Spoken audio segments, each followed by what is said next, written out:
Bonjour, c'est Damien. On se retrouve pour la suite du chapitre Les relations.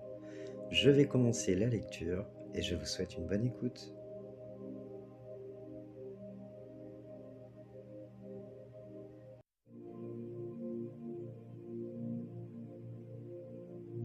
Vous êtes nombreux à vous poser des questions sur le devenir d'une relation amoureuse, à vouloir savoir si la relation va durer. C'est humain de souhaiter qu'un amour dure toute la vie, mais est-ce vraiment important de savoir si la relation va fonctionner ou pas? Vivez-la sans vous projeter dans des peurs. Certains diront que si une relation se termine en échec, alors à quoi bon s'investir? L'échec n'est qu'une vision du mental. Il n'en existe pas. Ce n'est qu'un enseignement. On ne vit pas une relation amoureuse pour sa finalité, mais pour ce qu'elle offre à l'un et à l'autre à chaque instant. La durée importe peu. Ce qui compte, c'est l'intensité, la valeur, ce que nous pouvons extraire de l'expérience pour nous aider à avancer plus loin sur notre chemin d'évolution. Ce questionnement renvoie surtout à des peurs. La peur de l'abandon, la peur d'être seul, la peur de revivre le passé, ce qui a été vécu de douloureux. Si ces expériences ont été vécues, c'est qu'il devait en être ainsi. Au niveau humain, une relation n'a parfois rien d'idyllique. Pourtant, cela reste une source d'apprentissage bénéfique au niveau de l'âme. L'amour est déjà présent en nous, ressentez-le et allez le chercher en revenant vers l'intérieur. Si vous êtes célibataire, restez confiant quant au fait que vous vibrerez avec l'autre dans un bel équilibre. Si vous retrouvez en premier lieu cet équilibre en vous. L'amour que vous attendez sera le reflet de celui que vous vous serez d'abord donné et aurez pleinement ressenti. Il est certain qu'une personne qui a eu l'audace de faire face à ses ombres pour se libérer et retrouver sa souveraineté, ayant pu sortir du concept sauveur, bourreau, victime, attirera une personne dans des vibrations similaires, déjouant tous les pièges de la matrice qui pourraient s'opposer à leur rencontre. La meilleure chose à faire est de continuer de vous aimer, de travailler sur vous, de vous positionner en conscience dans les expériences qui se présentent à vous. Puis, l'amour vient toujours frapper à notre porte quand on s'y attend le moins, c'est bien connu. Il est souvent dit que c'est au moment où l'on arrête de chercher que l'on devient plus désirable. C'est tout simplement lié au fait que nous avons lâché nos résistances, que nous sommes alignés avec la plus belle partie de nous et avec l'univers. Alors vivez et faites confiance en votre plan divin. C'est justement ce lien avec le divin que vous devez entretenir et apprendre à renforcer.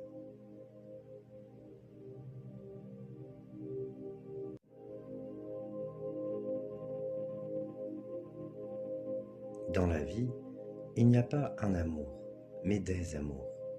De la même façon qu'il n'y a pas qu'une seule façon d'aimer. L'amour s'exprime en dehors du simple binôme que forme un couple. L'important est de développer la capacité d'aimer, tant à donner qu'à recevoir, de ressentir l'amour en nous alignant avec l'univers, de le vivre par et pour nous-mêmes, puis de le partager avec les gens que nous aimons, avec le monde. Il n'y a rien de plus important que cela. En cherchant à savoir quand une rencontre aura lieu, on ne se place plus dans l'accueil et dans l'être, sachant qu'avoir un élément de réponse ne changera rien à ce qui est dans l'instant présent. Cela ne fait que rassurer le mental. Tout se passe sur le plan de l'âme, car la rencontre amoureuse est une connexion qui se fait au-delà du centre émotionnel et de l'humain. C'est une question de vibration, de fréquence. Donc la bonne personne arrive au bon moment, quand l'un et l'autre sont prêts à vivre ce qu'ils doivent vivre ensemble, tout simplement. Il est important de passer de l'attente à la patience, en travaillant son alignement et en se recentrant sur sa lumière. Il y a un questionnement qui revient aussi souvent. Ne pensez pas que si le problème avec quelqu'un n'est pas réglé, vous le retrouverez dans une autre vie. Nos rencontres nous amènent à travailler certaines blessures, et ce qui n'est pas travaillé devra l'être. que ce soit avec cette personne ou une autre. Ce n'est pas parce que l'on contourne un enseignement que l'on en a terminé avec celui-ci. Il en est ainsi dans tous les domaines de notre vie. Si le travail sur vos parts d'ombre n'a pas été fait, alors le travail se fera par le biais de quelqu'un d'autre. Cette personne vous ramènera à certaines blessures non transmutées que vous devrez donc travailler. N'ayez pas peur de vous affirmer en posant vos limites. Dans un travail d'affirmation et d'amour de soi, le problème serait de continuer à subir. Et c'est là que vous devez justement reprendre le pouvoir et la maîtrise en votre âme.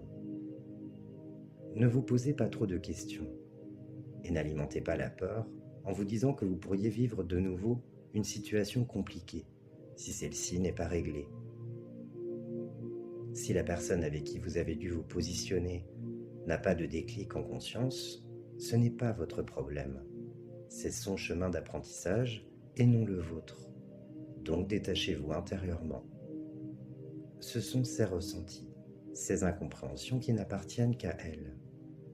Elle vivra ses expériences qui lui permettront de comprendre et d'évoluer.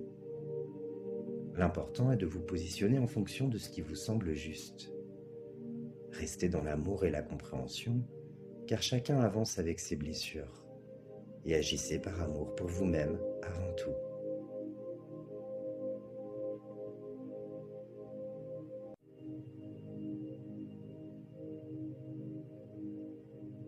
Vous êtes la seule personne qui puissiez réellement subvenir à vos besoins, à vos désirs et à vos attentes. Nous travaillons avec vous en ce sens pour que vous puissiez retrouver votre souveraineté. Quand vous vous transformez, quand vous allez au-delà de vos peurs et de tout ce qui vous empêche de pleinement vous réaliser, vous commencez à créer une autre réalité qui s'accorde à votre vibration. Tout vient de l'intérieur, de vous, non en essayant de déplacer des montagnes. Elles sont ce qu'elles sont, là où elles doivent être. Elles se transforment elles aussi avec le temps, mais sans résistance et sans peur. Tout arrive pour une bonne raison, donc accueillez ce qui est, acceptez qui vous êtes dans l'instant et ne courez pas après l'amour. Arrêtez-vous et prenez du temps seul avec vous. Changez de perspective en revenant vers l'intérieur pour remplir ce vide que vous cherchez à combler à travers vos attentes. Cherchez à l'intérieur de vous l'expérience de l'amour et du bonheur durable. C'est aussi là que vous pouvez nous trouver.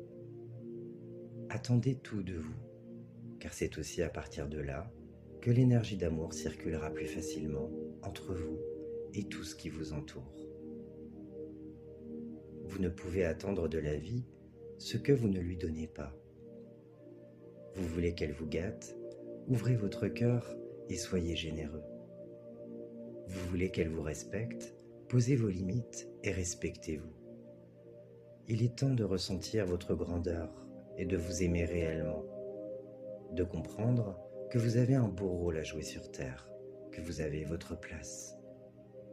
Allez vers la meilleure version de vous-même en vous recentrant, en prenant le recul nécessaire sur vos peurs et vos émotions, en faisant le travail nécessaire pour vous libérer de tout ce qui vous empêche d'y accéder. Apprenez d'abord à bien comprendre votre fonctionnement de l'intérieur avant de vouloir aider ou comprendre ceux qui vous entourent. Les réponses viendront d'elles-mêmes ensuite. Tout est en vous.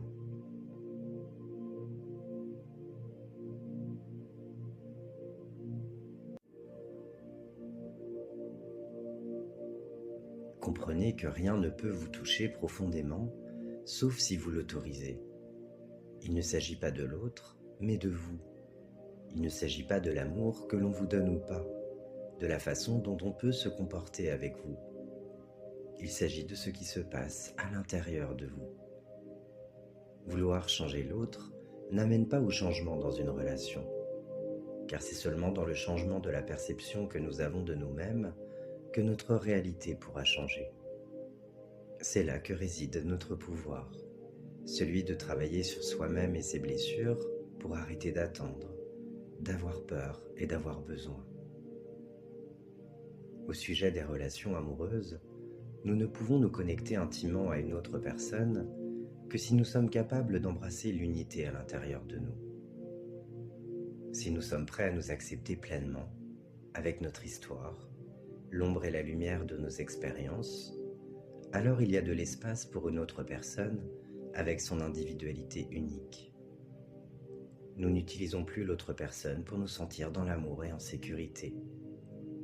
Au lieu de cela, nous partageons tout cet amour que nous portons dans notre cœur avec l'autre.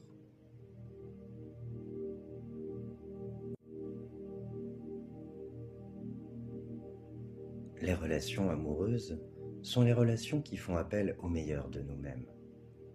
Elles nous touchent en profondeur et remuent des émotions profondes car elles nous rappellent quelque chose d'ancien, parce qu'elles semblent détenir la promesse d'un retour à la source plus que toutes les autres relations. Quand nous sommes nés en tant qu'âme individuelle et que nous avons entrepris notre voyage dans la dualité, nous nous sommes détachés de cette unité originelle. On peut l'imaginer comme une couverture d'amour sécurisante pleine de chaleur, où nous n'avions jamais peur d'être seuls ou rejetés. Nous portons aujourd'hui en nous cette expérience originelle de solitude, car nous avons choisi d'expérimenter et de vivre l'expérience de la séparation. Cette blessure liée au détachement de la source peut ressurgir très fortement dans nos relations amoureuses.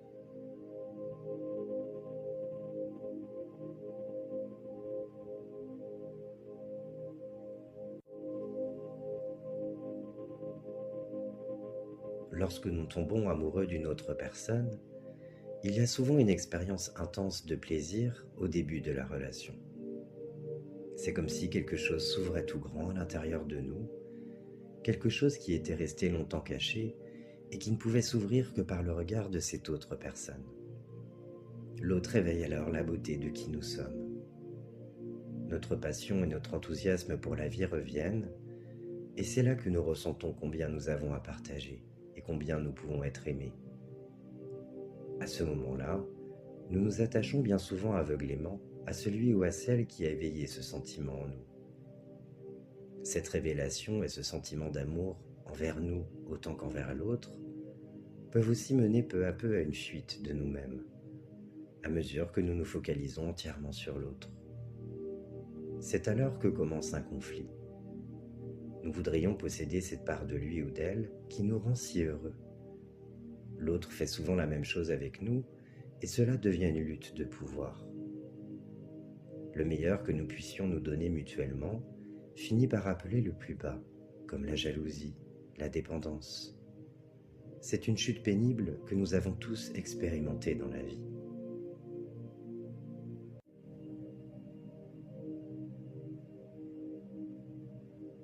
Une autre énergie est aussi présente et très forte. C'est cette douleur qui remonte à loin. C'est notre enfant intérieur blessé qui porte en lui ce sentiment de séparation, lié à ce détachement de la source. Cet enfant se réveille lorsque nous tombons amoureux, et il a de nombreuses émotions pouvant obscurcir son cœur. L'enfant en nous qui est en souffrance et qui réclame l'attention et l'amour dont il a tant manqué pendant si longtemps, veut alors s'accrocher, afin d'obtenir pour lui-même ce dont il manque. L'enfant blessé et cet espace dans notre cœur finissent alors par être opposés, ce qui peut nous amener dans une tournure destructrice. Peu importe le lien d'âme dans la relation, au moment où la magie menace de disparaître, il se peut donc que le désespoir nous saisisse. À tout prix, nous voulons nous accrocher à notre partenaire parce qu'un jour nous avons ressenti un amour absolu avec cette personne. Cela devient une bataille afin de le garder et nos douleurs les plus anciennes refont surface. Il est alors très difficile de lâcher l'autre personne, car nous avons en mémoire ce que nous avons vécu de plus beau quand tout était en harmonie. Il est important de lâcher prise à ce stade. Le moment où l'on sent que la relation entre dans une spirale descendante est le moment de faire un pas en arrière. Cette souffrance est difficile à guérir, car nous pouvons être touchés en profondeur. Nous pouvons aussi nous blesser en nous accusant l'un et l'autre.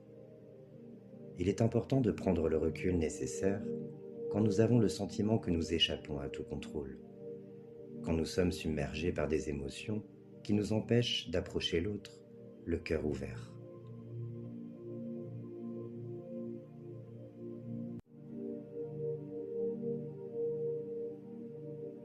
Ne vous précipitez pas pour exprimer votre pensée, car le mot est porteur, mais peut être aussi destructeur. Apprenez la sagesse du mot, de la parole et du son, et mettez le plus possible de l'amour dans ce que vous dites.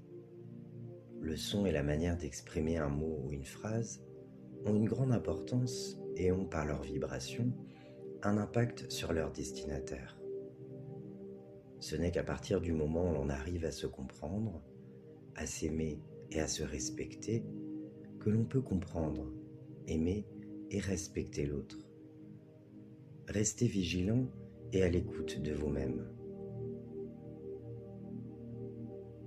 Il est aussi important de se rendre compte que les émotions les plus intenses nous concernent nous davantage que la relation.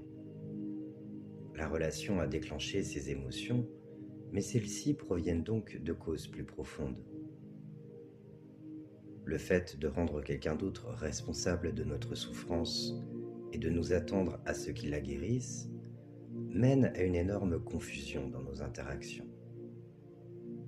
Ce qui importe est de nous occuper de notre enfant intérieur blessé, qui est la véritable cause de notre déséquilibre émotionnel. Ce n'est pas la responsabilité de notre partenaire de faire cela. Nous ne sommes pas non plus responsables de son enfant intérieur.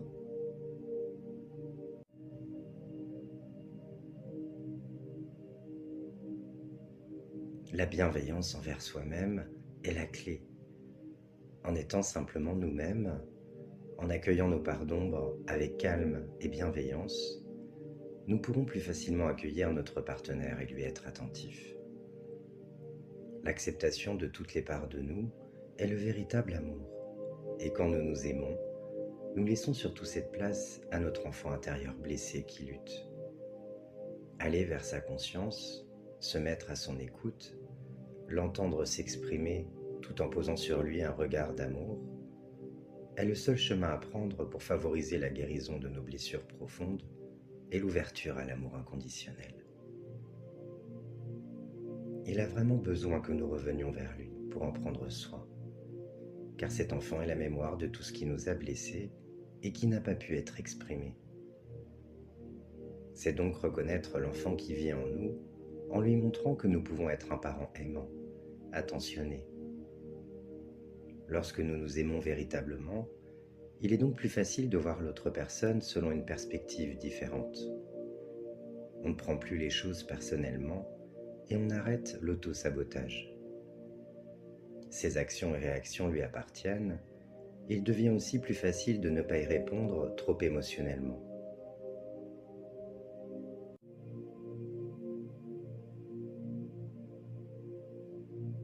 Le véritable amour est de laisser à l'autre son entière liberté d'être. Il est pour autant normal que l'autre nous manque, et il est naturel de se réjouir et de désirer sa compagnie. Dans une relation toxique, il y a autre chose mis à l'œuvre qui est cette impression que nous ne pouvons pas agir ou exister sans l'autre. Cette dépendance peut nous affaiblir, et la relation perd alors le caractère libre et joyeux qu'elle avait au début. Il faut essayer de ressentir ces choses pour soi-même, calmement, à sa façon. Positionnez-vous et allez chercher en vous-même ce que vous devez comprendre à travers ce type de relation. Il faut donc parfois prendre de la distance physiquement et émotionnellement afin de réaliser où chacun se tient, et surtout se libérer d'abord l'un de l'autre afin de gagner suffisamment d'espace pour revenir vers sa partie divine. Revenez au centre de cet espace dans votre cœur, qui est la reprise avec votre essence.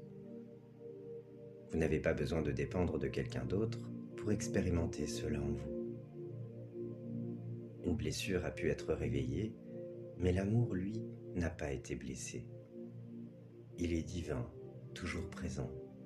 C'est là en nous, pour toujours. C'est cette lumière divine. Nous sommes ici sur Terre pour faire l'expérience de cette lumière dans un corps physique. C'est quand on est relié à elle qu'on n'a plus besoin de quelqu'un d'autre. On attire alors des relations équilibrées et on n'a donc pas besoin de rendre quelqu'un parfait à ses yeux. L'acceptation et l'amour inconditionnel se trouvent uniquement dans notre cœur, par et pour nous-mêmes. Ce n'est pas l'autre qui a ce devoir. Cet amour absolu est quelque chose qui se joue entre nous et notre moi divin. C'est à cet instant que nous sommes vrais et honnêtes envers nous-mêmes.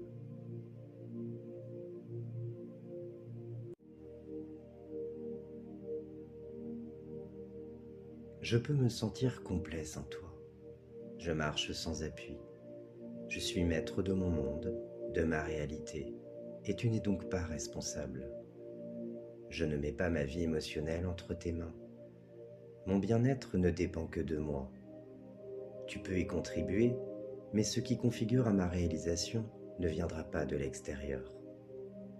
Je veux m'améliorer avec l'inspiration de l'artiste qui est en moi, comme une œuvre d'art que je façonne, avec laquelle je me sens bien.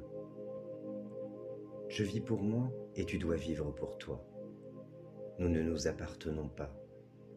Nous ne sommes pas un, mais nous sommes deux. Ce n'est pas que je ferme les yeux sans vouloir me relier à toi, c'est juste que je veux les ouvrir et voir deux êtres complets dans la même intention, celle de grandir ensemble. J'embrasse l'unité à l'intérieur de moi et il y a de l'espace aussi pour toi. Tu peux être ce que tu veux. Je ne te demanderai pas de changer. Je veux juste partager avec toi et être dans le vrai. Nous marcherons ensemble et nous créerons l'histoire, une autre œuvre d'art. Nous sommes maîtres de notre monde, de notre réalité, et l'autre n'est donc pas responsable. Nous sommes tous sur ce chemin de réalisation de nous, et nous touchons bien souvent les autres quand nous sommes reliés à notre lumière. C'est là que nous ouvrons le champ de tous les possibles, et que nous attirons ce qu'il y a de plus juste, en accord avec nous-mêmes, profondément. C'est aussi là que nous pouvons donner des étincelles d'amour et d'espoir, que nous pouvons aider tous ceux qui nous entourent en partageant ce que nous avons de meilleur, relié à cet espace de notre cœur.